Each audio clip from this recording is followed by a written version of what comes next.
Makanya kalau sama saya beliau cium tangan, saya sebetulnya ya nggak siap dicium tangan menteri itu nggak siap. Apalagi dihormati Pak Nazar nggak siap, nanti dikira minta haji malah repot. Assalamualaikum warahmatullahi wabarakatuh. Waalaikumsalam. Alhamdulillahirabbil alamin wassalatu wassalamu ala asyrofil mursalin sayyidina maulana Muhammadin wa ala alihi wa sahbihi ajmain amma ba'du. Ingkang sangat kula hormati niki wonten Habib Nabil, semua keluarga besar Habib Muntir, semua min usulihi wa furuhi sedanten ingkang kula hormati. Ingkang terhormat Habib Ahmad Bahar, Habib Ja'far Al-Attas, niki wonten Profesor Nazaruddin, wonten Pak Muzani, wonten Mas Nusron sedanten ingkang kula hormati. Yang spesial saya ini punya dua permintaan. Satu, jangan diundang lagi. Dua, saya minta maaf kalau yang ingin ngundang mohon nggak usah diteruskan. Saya akan cerita yang ilmiah. Saya terima kasih tadi sama Habib Abdullah bin Ja'far sama Ustadz Hasan Saifur Rijal. Begini, kenapa saya banyak dikutip para narasumber? Karena saya ini jenis kiai yang otoritatif. Jadi saya ini karena nggak menteri, sehingga kalau belajar itu serius sekali. Ya alhamdulillah ini ada Pak Muzani, orang yang bisa ngelantik seseorang jadi presiden. Masih punya utang satu, bisa nggak ngelantik kita jadi ahli surga itu. Begini kalau cerita ilmiah, nanti saya baca hadisnya.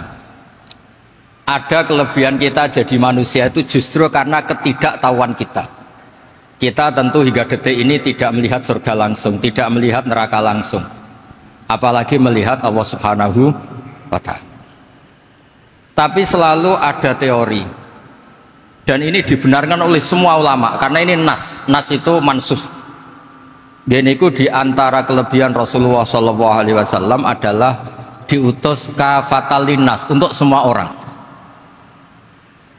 Sehingga ada orang ditanya, dengan apa kamu tahu kalau Tuhan itu satu? Orang ini dengan enteng menjawab, innal isnaini, angka 2, 3, 4 dan seterusnya, nisbatu dzalika ilal wahid nisbatul far'i ilal asli. Jadi segampang itu nerangkan ayat qul huwallahu ahad, Allah itu satu. Karena angka itu 2, 3 sampai 1 miliar 1 triliun, nisbatu dzalika ilal wahid nisbatul far'i ilal asli. Semua itu asal usulnya satu. Begitu juga begitu gampangnya Syekh Nawawi Al-Bantani menerangkan kenapa bismillah itu dimulai ba. Huruf hijaiyah kan alif, tapi kalau bismillah dimulai dari satu ba. Ba itu ada titik satu. Anda gambar kambing, gambar apa saja, gambar Anda entah baik entah jelek, itu tetap dimulai satu titik. Nah satu titik ini disebut nuqtatil wujud, asal usul wujud. Sebab itu kitab I'anatul Thalibin, tadi Habib Nabil cerita sanad-sanadnya Mbah Mun. Sebetulnya kalau boleh angkuh, yang berhak cerita itu saya, karena kitabnya milik saya. Tapi beliau tak kasih terus cerita, ya alhamdulillah. Ada penyambungnya. Nanti tak kasih lagi beliau.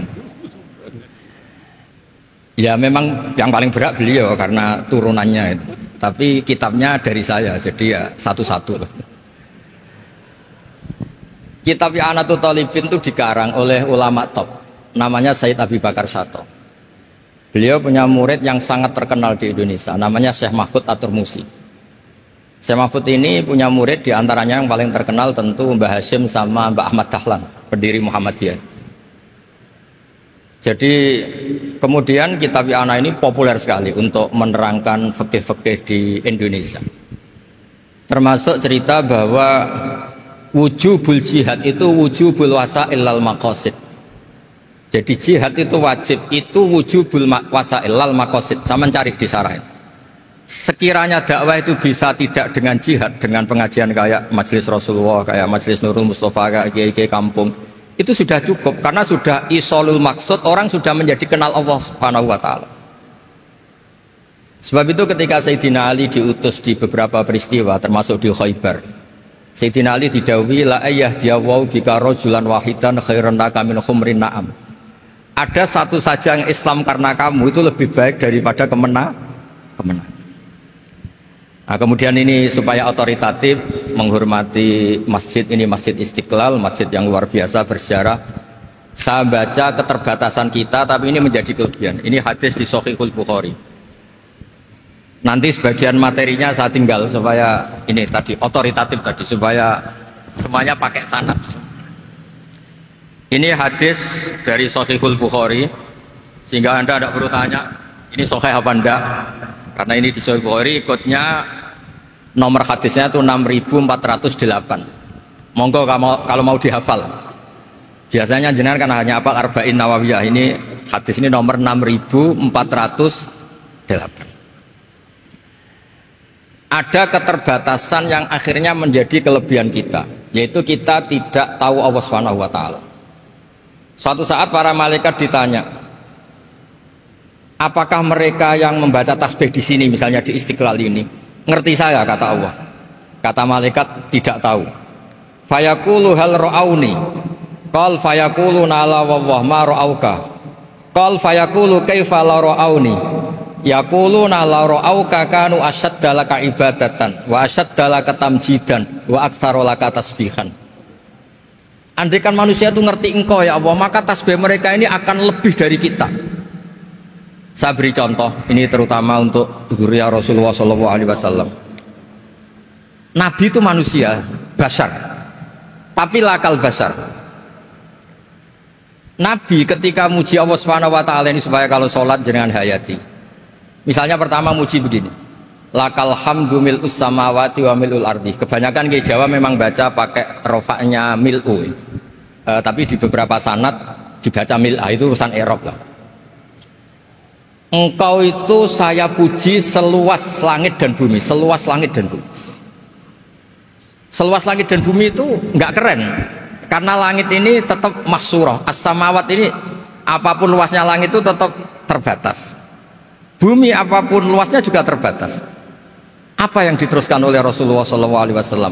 Wa mil'u ma syi'ta min syai'im ba'd. Dan pujian saya ini ya Allah sesuai kehendakmu, sejumlah kehendakmu. Karena ini yang tidak terbatas. Begitu juga ketika Nabi dengan keterbatasan sebagai manusia, bukan sebagai Habibullah, atas nama manusia. Nabi itu punya dua sisi, kadang sebagai bashar, kadang sebagai Habibullah. Dan sama-sama penting untuk mengawal Islam ini. Saya ulang lagi, sama-sama penting untuk mengawal Islam ini. Ketika Nabi sebagai bashar ngendikan begini, la nuhsi Allahumma lakal hamdu hamda yuwafi ni'amaka, misalnya pakai mukhatab, wa yukafi umazidak. Saya memuji engkau ya Allah dengan pujian yang sesuai jumlah nikmatmu, wa yukafi umazidak, dan bisa berserasian dengan tambahan-tambahan nikmatmu. Tapi apapun luasnya nikmat itu terbatas, sehingga Nabi nambahi, la ukhsi thana'an alita anta kama atneta ala nafsik. Saya muji ini tidak terhitung, sama sejumlah pujian yang engkau lakukan. La ukhsi atau la nukhsi thana'an alika anta kama atneta ala nafsik. Sehingga ini kreasi-kreasi Bani Adam yang malaikat itu tidak bisa. Saya ulang lagi, ini kreasi-kreasi Bani Adam yang bakat malaikat itu tidak bisa. Ini saya baca di kitab Fathul Bari, ini sarahnya kitab Bukhari. Kata Imam, ini saya ulang lagi, ini kata Imam Ibnu Hajar Al Asqalani, pensarah terbaik Bukhari. Jadi Sahihul Bukhari itu punya sarah paling terkenal namanya Fathul Bari. Itu gurunya Syekh Zakaria Al Ansori. Syekh Zakaria itu dikenal sebagai Syekhul Islam. Itu berkahnya punya guru alim banget, kereng. Ibnu Hajar Al Asqalani itu kereng itu keras. Kalau muridnya tidak bisa itu keras sekali, tapi urusan ngaji saja. Terus punya murid itu pinter sekali, namanya Ibnu Hajar Al-Haytami. Jadi beliau kalau mau ngaji ya susah, karena gurunya itu alim, nyuruh baca.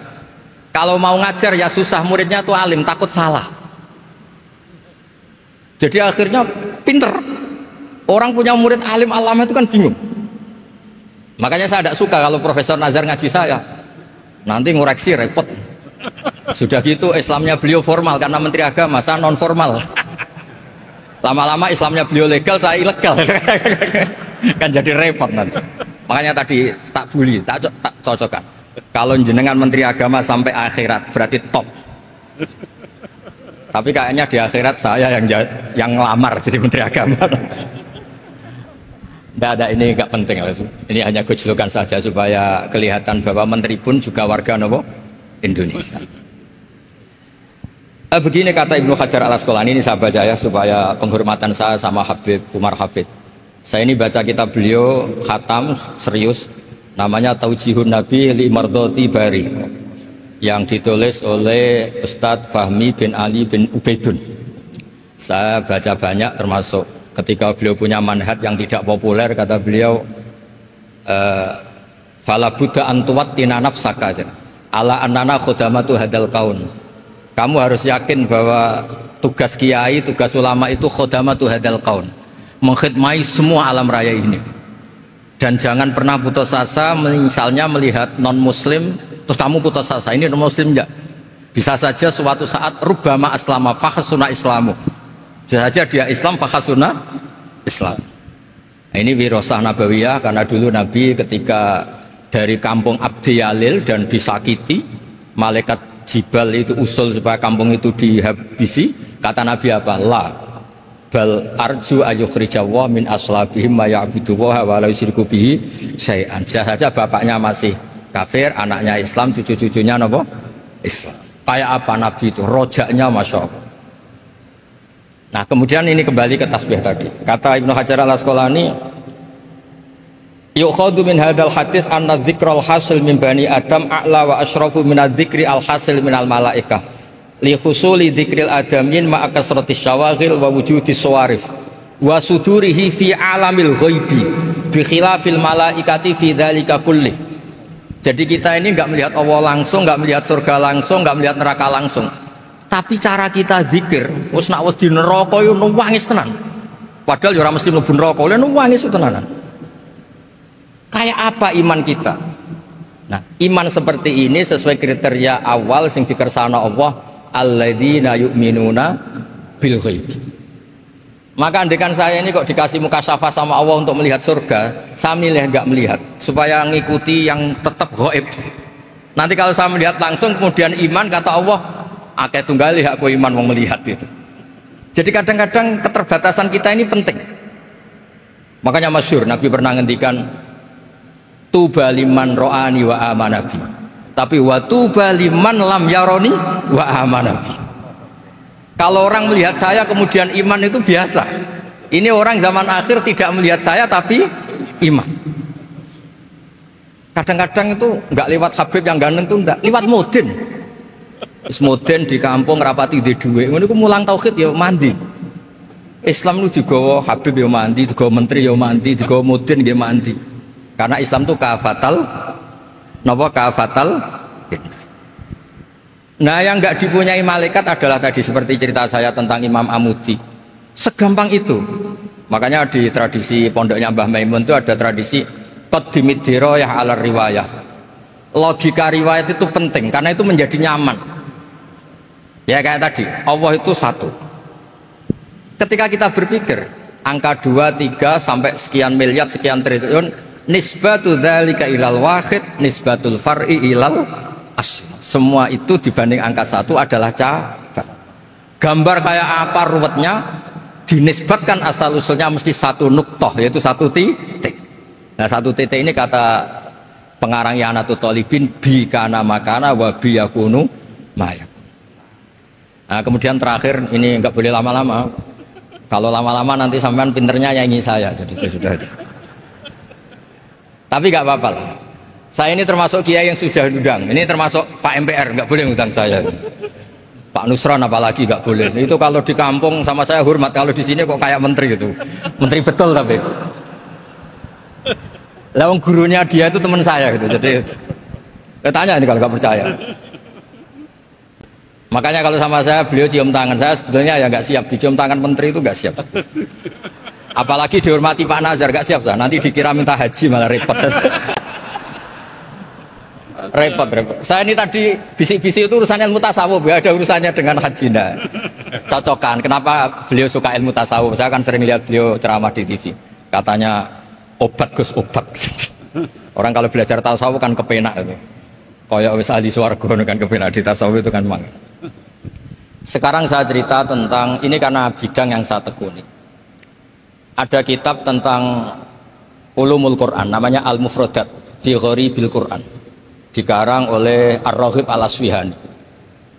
Ini kitab luar biasa. Di situ hanya cerita lafat-lafat per kata. Saya tadi sebelum kesini ngajar dulu di pondoknya Beki, Baitul Qurannya Pak Kures, karena memang saya termasuk pengajar di sana. Artinya kalau saya sering ke situ jangan iri, memang saya termasuk pengajar di sana. Termasuk pengajar yang keren maksudnya. Keren itu artinya pakai referensi, bukan asal. Begini kata kitab itu. Rasulullah SAW itu kan punya nama Muhammad, orang yang banyak sikapnya atau semua sikapnya terpuji. Termasuk ketika sebagai manusia, sama lagi termasuk ketika sebagai apa? Manusia. Sebagai manusia aja Nabi gak pernah salah. Begini kata kitab itu. Nabi-nabi yang keren-keren itu, sama lihat di Ahaditsus Syafa'ah, itu masih egois. Ketika ada haulul mauqif, ada prahara mauqif, itu semua Nabi bilang nafsi, nafsi, nafsi, nafsi. Ketika dimintai syafaat bilang nafsi, nafsi. Tapi Rasulullah SAW itu beliau ngendikan ummati, ummati. Dan beliau ketika dimintai syafaat kata beliau, sudah, analah, saya bisa memberi syafaat. Kata beliau, fa'akhirru lillahi ta'ala sajidan fayaqulu li ya Muhammad irfa' ra'sak wasal tu'tah wasfa'tu syaffa'. Kayak apa hebatnya Rasulullah SAW? Umumnya para nabi melihat akhirat itu sudah akhir dari semua amal. Itu menurut Nabi Muhammad gak keren. Allah itu gak bisa didikte akhirat. Allah itu Tuhan, tetap yaf'alu ma yasha. Jadi gak bisa misalnya sudah akhirat orang nyuwun sewu terus tanya, ya Rasulullah ini sudah akhirat kok jenengan sujud bareng ini gimana? Ini sudah nggak darul amal tapi ini darul jaza. Tidak bisa. Akhirat nggak bisa dibatasi. Karena akhirat nggak bisa membatasi Allah, Nabi tetap dengan rileksnya minta sama Allah. Fa ahmaduhu bima hamida 'allamani ya Rabbi. Kemudian saat itu saya muji-muji Allah dengan pujian yang luar biasa. Terus kata kitab itu, fa Muhammadun Ahmadu min wairihi. Makanya beliau punya nama Ahmad. Ahmad itu afal tafdil, bukan fi'il mudhari' waqi' mutakallim. Ini pernah madrasah dulu di Kutsian. Tamat terus. Beliau kalau di rumah hormatnya enggak kayak tadi, lebih dari itu. Tadi di sini pejabat terus. Sembrono ya di sini itu waktu itu. Ya tapi enggak apa-apa itu. Tadi sudah dipuji, akhlaknya baik, apa-apa baik, alhamdulillah. Fa Muhammadun Ahmadu min ghairihi. Ketika para nabi gak bisa muji Allah di mahsyar, bahkan mereka itu nyuwun sewu egois, hanya mikir diri sendiri, nafsi-nafsi. Rasulullah Muhammad ini punya nyali untuk muji Allah dan tetap mengajukan permohonan apa? Syafaat. Makanya disebut fa Muhammadun Ahmadu min ghairihi. Sampeyan lihat di Bukhari, di Muslim. Fa Ahmadu fi mahamida 'allamaniha Rabbi. Tetap muji-muji Allah. Bukti bahwa teori saya benar dan otoritatif adalah yang nggak bisa hilang di surga itu juga wiridan. Ketika kita masuk surga, apa kita kegiatannya? Da'wahum fiha subhanakallahumma wa tahiyyatuhum fiha salam wa akhiru da'wahum alhamdulillahi rabbil alamin. Nah, kemudian ini juga yang terus kemudian dinyatakan al-baqiyatus sholihat. Ini kalimat-kalimat yang abadi. Karena apa? Di dunia ya kita bilang subhanallah alhamdulillah, di akhirat dia bilang subhanallah. Kayak apa kerennya kita sebagai Bani Adam? Nah, makanya disebut alladzina yu'minuna bil ghaibi. Wong tidak melihat Allah, tidak melihat surga, tidak melihat neraka, tapi iman kita ini kayak iman sing musyahadah. Iman sing hakul yakin, ainul yakin. Kenapa demikian? Ya karena tadi kita diajari terus menerus oleh Rasulullah SAW. Yang terakhir saya cerita mukjizat. Ini juga terkait dengan betapa mudahnya hadat din ini di logika, dicerna. Kata Rasulullah SAW, sabda Nabi di hadis, salang lagi ini hadis sahih di bab awal Fadailul Quran di Sahihul Bukhari. Dicek kalau gak percaya dicek. Ma minal anbiya'i nabiyyun illa u'tiya minal ayati ma misluhu amana alaihil bashar. Wa innama kana alladzi utitu wahyan auhahu wa ilayya fa arju an akuna aktsarahum tabi'an yaumal qiyamah. Nggak ada nabi kemudian kecuali dikasih wahyu, dikasih mukjizat. Dan mukjizat ini dahsyat sehingga orang itu dipaksa iman. Kayak Nabi Soleh, ada unta besar keluar dari batu. Nabi Musa punya tongkat dipukulkan ke Laut Merah langsung menyibak jadi daratan.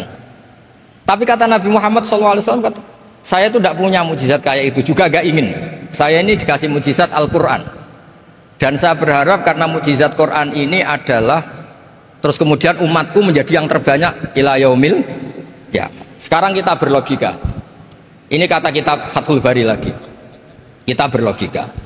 A'jaza yu'jizu i'jazan. Sesuatu yang menjadikan orang lain nggak mampu disebut i'jaz. Kemudian karena ayat menjadi mukjizat, sesuatu yang kita sepakat tidak mampu. Nah kalau itu masalahnya, tongkat dipukulkan laut kemudian menjadi kering, kita mampu enggak? Enggak kan? Tapi pertanyaannya, Anda bikin nyamuk mampu enggak? Enggak kan? Anda bikin sapi, bikin unta mampu enggak? Enggak kan? Makanya Nabi Muhammad SAW cukup, sudahlah kamu itu manusia, bahkan sekedar menciptakan lalat itu udah bisa. Inna wahala yastahi ayyadriba masalam ma'ba'udatan fama fawqah. Kemudian mukjizat ini sama Nabi dicontohkan hal-hal yang keseharian kita. Wa min ayatihil lailu wan naharu wasyamsu wal qamar. Sekarang peristiwa laut dibelah Nabi Musa dengan matahari yang nggak pernah turun mesin, itu keren mana coba? Keren matahari yang nggak pernah turun. Terus kata Ibnu Hajar al-Asqalani, li'annal mu'jizat al-madiyah kanat khisyatan tusyahadu bil absor. Kana qati soleh wa asa Musa. Wa mu'jizatul Qur'an tusyahadu bil basirah. Fakana man yattabi'uhu atau yatba'uhu li ajliha aksar. Fa innal ladzi yusyahadu bil absar yang qaridu binqiradi musyahidihi wal ladzi yusyahadu bil basirah bakin. Ya saya ulang lagi, bakin. Ya, bakin terus disaksikan orang sing ja'a badal awali mustamirra. Begini logikanya. Mukjizat kayak nakoti Soleh atau Asa Musa yang terkenal. Saya andaikan jadi umatnya Nabi Musa terus dikasih tongkat itu, terus bisa apa coba? Ketika kita punya utang disuruh nyaur ya nggak bisa dipakai jaminan kan. Sudah gitu orang tanya ini asli apa enggak? Kalau asli buktikan, kan ya repot. Tapi kalau kita jadi umatnya Rasulullah SAW ditunggoni Quran, punya banyak masalah resepnya sabar. Kalau nggak bisa sabar ya nyari kiai-kiai tukang ijazah nak menodongannya mandi. Karena orang mensifati Allah itu macam-macam. Makanya saya pastikan nggak ada agama yang mengajarkan rasional kayak agama apa? Islam. Makanya liqaumi yaqilun liqaumi yatafakkar. Coba misalnya nyamuk. Kamu bikin nyamuk tidak bisa kan? Nyamuk punya organ tubuh kecil, organ tubuhnya punya urat. Kamu mikirnya kayak apa? Sekedar bikin patungnya saja tidak bisa, apalagi bikin nyamuk. Jadi untuk mengakui kudrohnya Allah yang tidak terbatas dan kita lemah, itu udah usah nunggu peristiwa kayak terbelahnya laut. Cukup wa ma min dabatin fil ardi wala ta'ir yatiru bi janahihi illa umamun amsalukum. Inna fi khalqis samawati wal ardi waqtilafil laili wan nahar, seterusnya la ayatil liqaumi yaqil. Nah, gara-gara pola yang diajarkan Nabi itu ila yaumil qiyamah orang tetap Islam karena nyaman. Dengan kepastian mukjizat ini baqiyah ila yaumil qiyamah. Itu kayak apa baiknya Nabi? Makanya saya suka tadi burda yang dibaca. Ada ulama kayak Muhammad bin Said Al-Busiri yang ngarang burda. Itu kalau berpikir itu sederhana. Ngeten lho Gusti, malah nerangno pangeran. Lama da'awa da'ina li ta'ati bi akramir rusli kuna akramal umami. Ngeten lho Gusti, karena Rasul Muhammad itu terbaik, ya logikanya umatnya juga terbaik.